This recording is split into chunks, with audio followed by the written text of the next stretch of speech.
What are you nervous about? Today? No, about taking on the role and how it's going to be received. Yeah.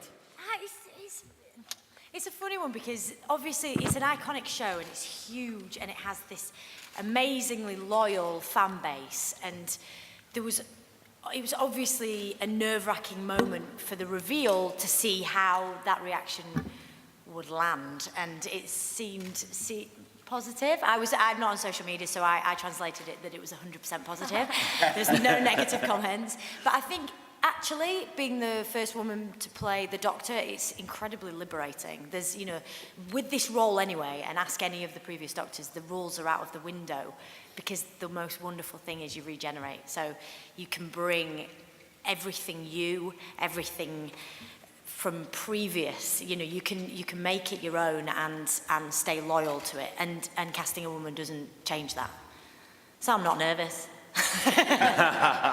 Would you say, in terms of kind of the reaction to the Doctor in the worlds that she's going to visit, is there going to be any difference from the previous Doctors? Because it used to be he'd just swoop in and say, hey, I'm going to solve everything, and everybody said, okay. Is that maybe for you? The Doctor's still the Doctor. And I'm not sure that's in some situations I would agree there's gender issues, and I think particularly when we go into history, that might come up. But I think generally in contemporary worlds, alien worlds, things like that, the Doctor's still the Doctor, and the Doctor is very capable of walking into a room. I'm not sure that's a gender-related issue. Certainly not for the way we're writing it, and certainly not for the way it's being performed. The Doctor is that character who can walk into a room and through force of personality, force of charm, force of being amazing, totally bend everybody to their will, solve the problem, defuse the bomb, make everybody happy, get out alive. In the promotion for the show, there seems to have been a shift in referring to the companions as friends instead of companions. What is the significance of that? It's not an edict or a rule. It just feels a bit more natural to me and to us. And I'm sure you wouldn't walk into a room and go, "Hello, I'm so and so, and these are my companions." You'd walk in and I'd say, "This is me and my mates." And it probably speaks a little bit to the 13th Doctor's kind of egalitarian. She's got a gang of mates with her, but it just feels a bit more emotionally connected contemporary language. But it's in no way a rule for Whovians from now on. No.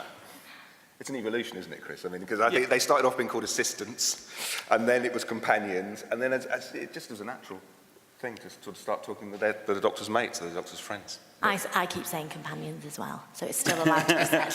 But not in the show. No, not in the show, just as me. So anybody can call them anything. I assume with a new showrunner, new Doctor, new cast, everything, you'll be creating probably new villains and new allies as well. But are there any of the old allies and foes we might see? And are there any, Jodie, you're excited maybe to work with, maybe the Paternoster gang or things like that? Well, I'm terrified to speak about anything that we've done. So, Chris, what are we allowed to say? No, it's pretty much all new stories, all new monsters, all new villains. I think we're 2 weeks from the end of filming, and we haven't come across any old villains yet. No. So that's what's so exciting about it for us is, this is going to be, for the fans, for the Whovians, this is absolutely, the season 11 is for them, but it's also for anyone who hasn't seen it. You don't need an encyclopedic knowledge and a history of Doctor Who to be included in this journey. And we've got 10 standalone episodes that have huge character arcs for all of us guys. But if you came in at episode 4, this is an adventure in episode 4. You don't need the 50-odd year history to go with it, which I think is exciting for us and often less daunting for us, because we know what's going on. Yeah, and it's always a great place to start with a new Doctor. So I think, for all Doctor Who fans who love the show out there, I want to encourage everyone to go and find that friend of yours who's never seen Doctor Who, that crazy friend, and get them into your front room for Jodie's first episode and go, this is why you should love this show. The first episode of a new Doctor is always a great place to start, and this year, I think even more so. I know you can't give us any specifics, but...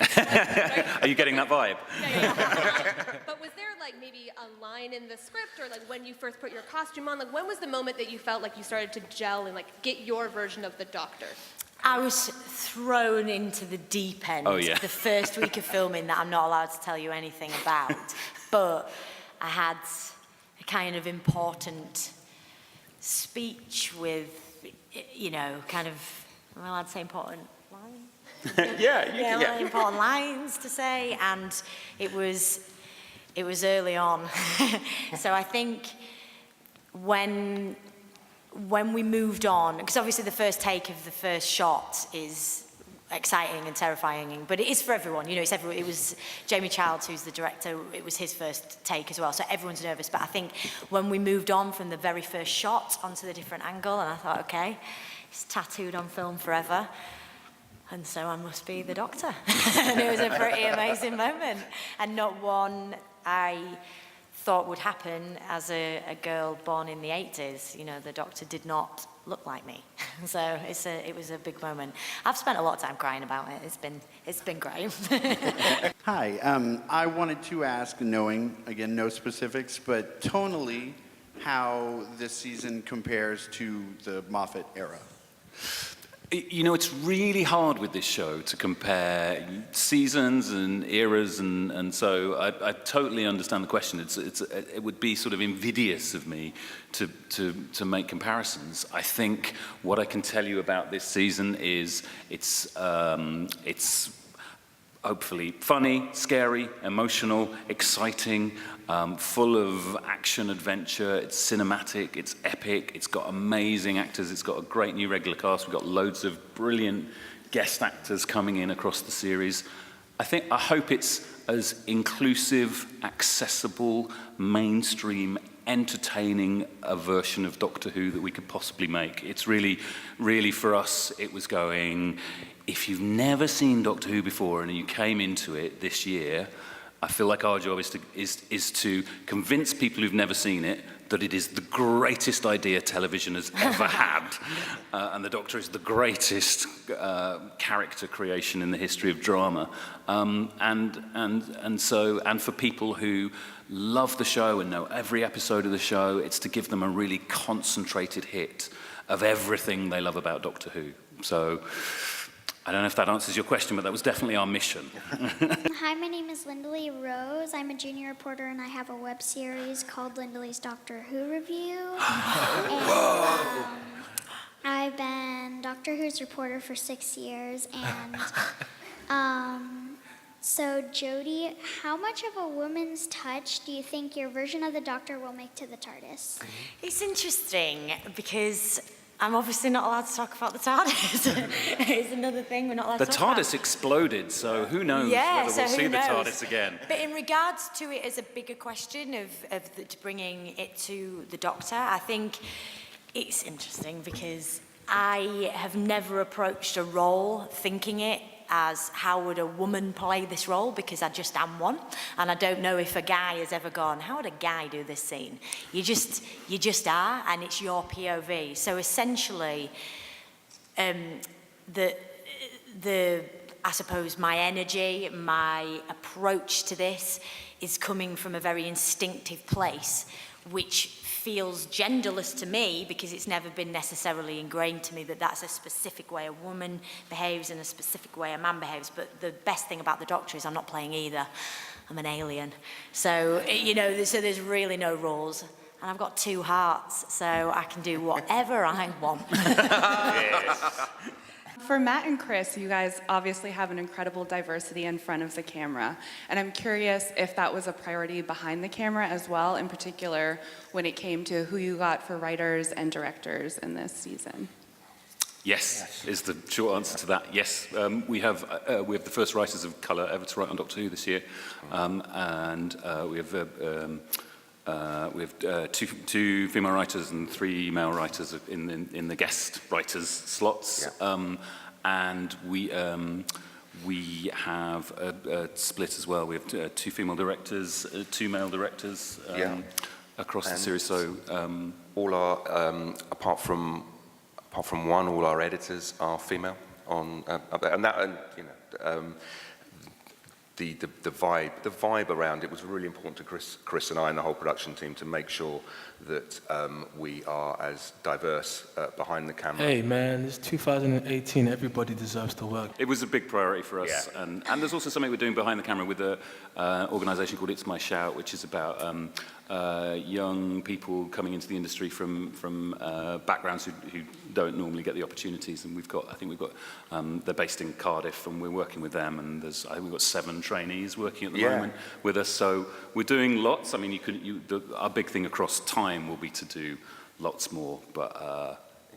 It's providing the training opportunities as well, and sort of using, we had this term when we were putting it all together about like the academy, an academy feel to it, so that you could bring people on, because often people need to know that the business is for them as well, that it's fully inclusive, and sometimes people haven't felt that, they felt a barrier to entry, and so creating training opportunities across the board in all areas of the show is something that we're really keen on, and the BBC have really supported us in.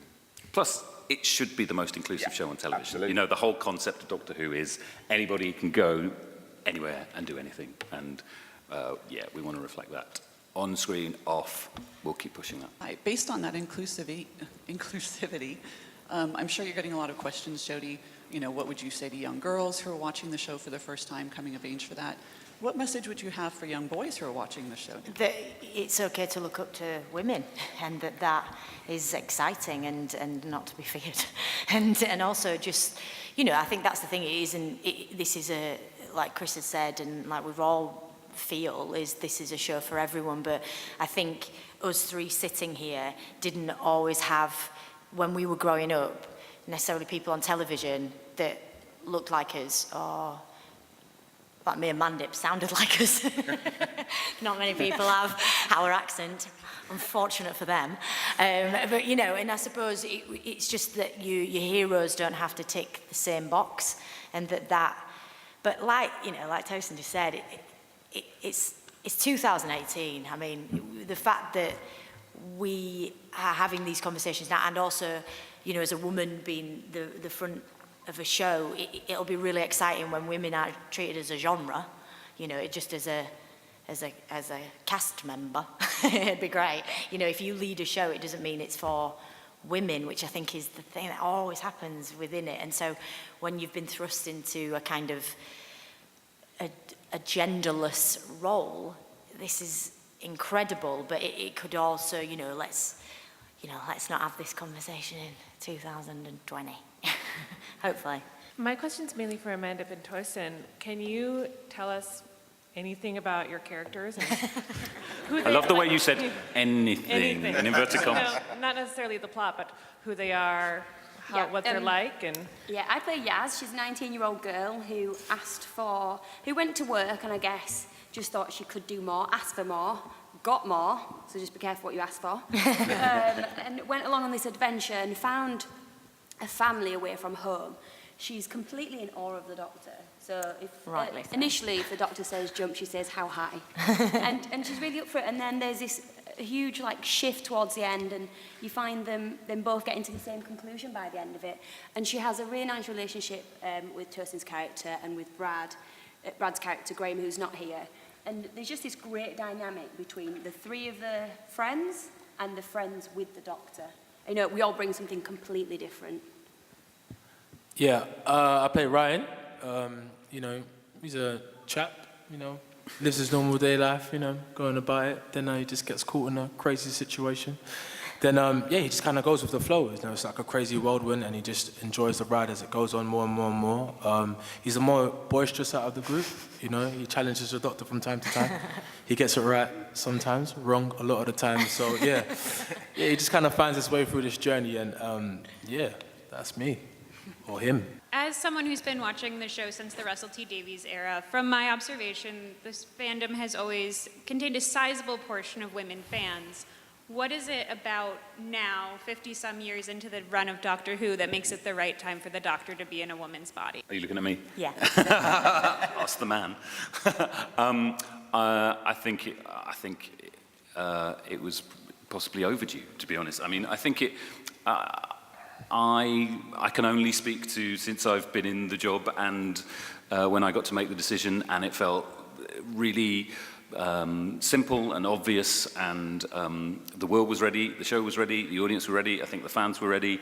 There'd been obviously lots of mentions of it in the show before, so in terms of canon, you can point to things, but actually, Russell T Davies texted me the other day going, I think there's a mention in Hand of Fear about regeneration of somebody turning male to female, so it was canon back in 1976 or whatever. It was also... There was an amazing list of actresses who could do this part, and we were then lucky enough to get the best person on that list of actresses as well. So it was more... No, that's what I said, Jodie.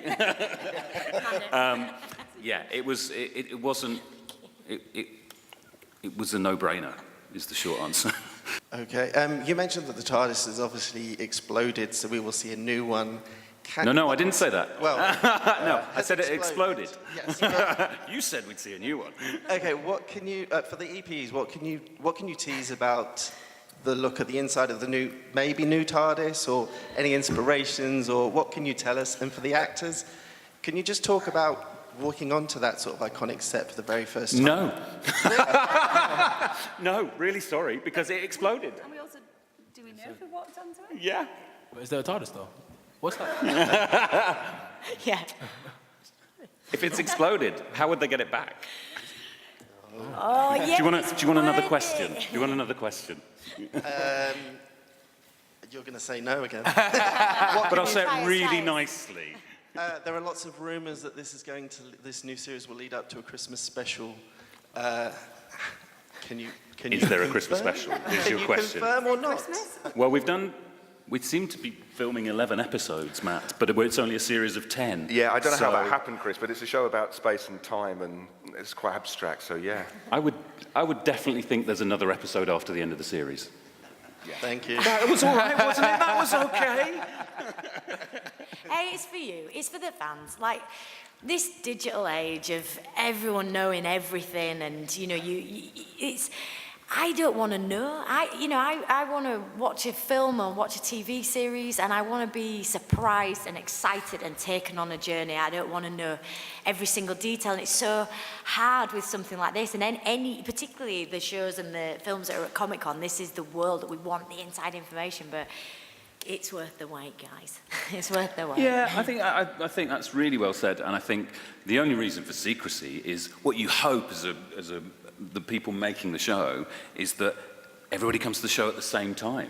And really, you're not being secret just for the sake of secrecy. You're just going, it'd be lovely if you know as little about this story that we want to tell you when you come to it. And so it's not in service of itself, it's just in service of when it's ready, we'll show it to you. And we are making it to put it on television, I promise. We're not just going to make it and put it away and go, oh, you should see the thing we did. It'll be on television, and hopefully people will enjoy it. It's like a spoiler alert, isn't it? Yeah, exactly. No one likes a spoiler alert. No. I don't. No. And I think people love to speculate. And what's lovely, what we've noticed on social media and in the press, is that there are so many great theories going around about what's going to happen and who's going to be in it and what it's going to look like. That's fantastic for us, because it gives us ideas as well. Yeah, and to be honest, nobody's mentioned the cat. Yeah. Nobody's mentioned Percy the cat, which I read about in the papers. Yeah. So you haven't asked about that. You've all missed an opportunity, haven't you?